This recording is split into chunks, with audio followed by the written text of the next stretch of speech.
October 4th, 2014, seemed like it would be a regular day for me and my siblings. My mom drove my siblings and I to school that day, but one of my sisters, Tiana, who was 9 at the time, stayed home. She was complaining of a stomachache. When I found out she was staying home, I was like, why can't I stay home? My stomach hurt too. But my mom was too smart for that, and I sadly ended up having to go to school. After school, my siblings and I waited for our mom like we usually did. But on this particular day, she wasn't there to pick us up on time. When she didn't show up, we all waited in after-school care. I did not like after-school care, but the animal crackers I was given definitely made up for it. Soon, my grandma came to pick us up. It seemed unusual at first, but none of us thought anything of it. Afterwards, we went to my favorite hamburger joint to get us some food. As we were eating, she began to share with us what happened earlier in the day.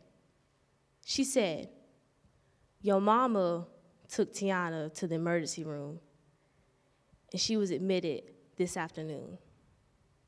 The doctors aren't sure what's wrong with her." My grandma didn't really tell us why or what was wrong with my little sister, but we could all tell she was not telling us the whole story. From hearing that, I had lost my appetite, which was very, very rare for me. It felt like I was swallowing cotton balls. The food no longer tasted the same. We soon went to UF Health Children's Hospital, where Tiana was admitted. When we got to her room, she seemed so happy playing with the toys given to her, yet oblivious to what was going on around her. I looked into my parents' faces and saw that they were distressed. Their eyes spoke all kinds of emotions, and at that point, I had wished that I was just as oblivious as my sister. We soon learned that my 9-year-old little sister, Tiana, was diagnosed with acute myeloid leukemia, and it would be life-threatening to her because it was a form of leukemia that was rare among children.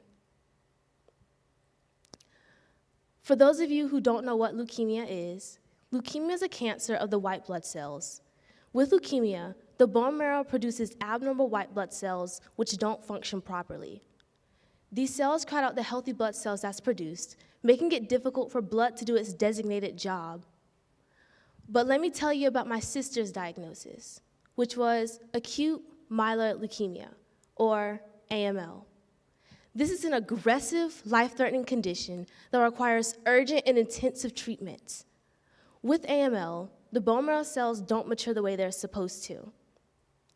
AML is very complex to treat because it has more than 10 subtypes and other mutations that can form. But there are so many other childhood cancers that affect children of vastly different ages. In the United States, childhood cancer is the #1 disease killer of children and adolescents. In America alone, over 40 children are diagnosed with childhood cancer every day. To further put this number in perspective for you, that's not just 1, but 2 classrooms of children daily.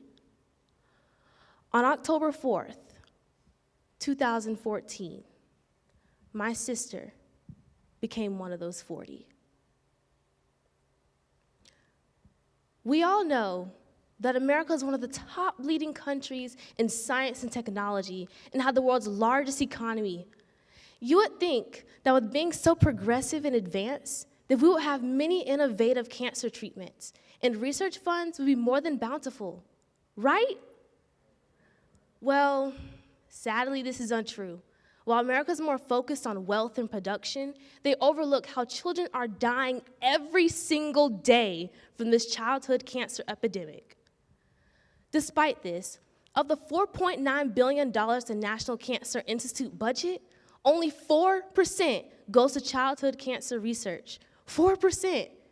For you guys to see this image, 4% is like taking half of a donut and feeding that one piece to 43 children a day. 4% is not enough. Our kids deserve more than 4%. Remarkably, 1 penny of each cancer research dollar goes to pediatric care. That's it. In fact, the president said himself that the U.S. would be curing cancer very shortly. I would like to ask you, Mr. President, how long will shortly be? Because as we sit here doing nothing about this epidemic, our children are dying, one by one. Something has to change. This relative lack of research about children hampers the growth of knowledge about the diseases that affect them and the best drugs to help them. Because of this, children are treated with the adult regimen of the diseases. Meanwhile, families who see their child endure so much pain and suffering that will create a huge impact on the rest of their child's life. In the last 20 years, fewer than 1/3 of drugs that have been prescribed to children across all areas of medicine were actually approved by the FDA for pediatric use. The primary reason for this is that pharmaceutical companies have generally viewed children as a market that would bring only small financial benefits. And the adult chemo drugs given to treat childhood cancer are distinctively like poison. These drugs are so toxic that the life expectancy significantly drops.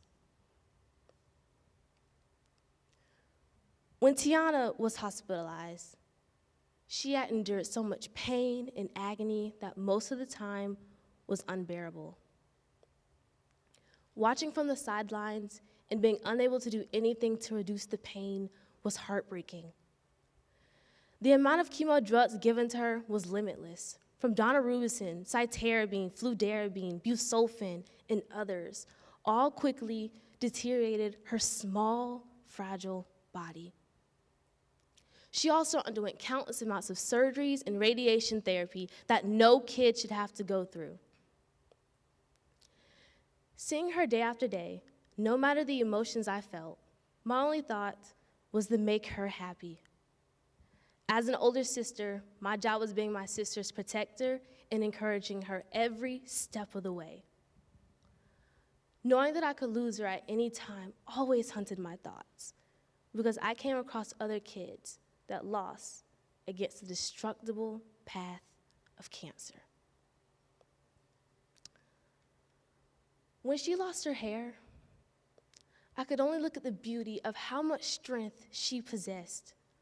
She was a true warrior. She had a spark within her that refused to accept defeat. Though she was the one going through it, she drove me not to give up. The bond between me and my family had become so resilient and powerful. We all fought this notorious disease together as a family. Children need our strength because they can't fight cancer alone. Childhood cancer destroys families and devastates many communities. As a society, we all have a role in improving the lives of children with cancer, spreading the awareness, educating the public, volunteering, holding fundraisers, supporting a family whose child has cancer are all ways that we can create change.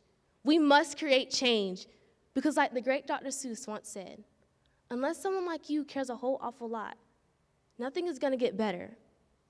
It's not. You guys are probably wondering, what happened to Tiana? Well, she ended up getting 2 bone marrow transplants. The first one was graft failure, giving her only a 5% chance of living past 30 days. But the second one was successful. And can you guess who was the donor? It was me.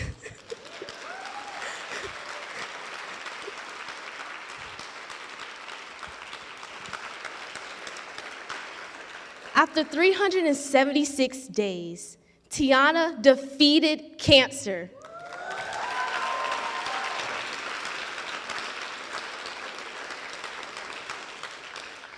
On October 17th, 2015, Tiana walked out of UF Health Children's Hospital with family, friends, and many who supported her during her journey. Life is a precious gift, a gift we often take for granted until it is threatened. Throughout the midst of pain that these children withstand, there is a bright glimmer of hope. We must fight harder to find cures for them and finish the fight together, because kids are our future. Thank you.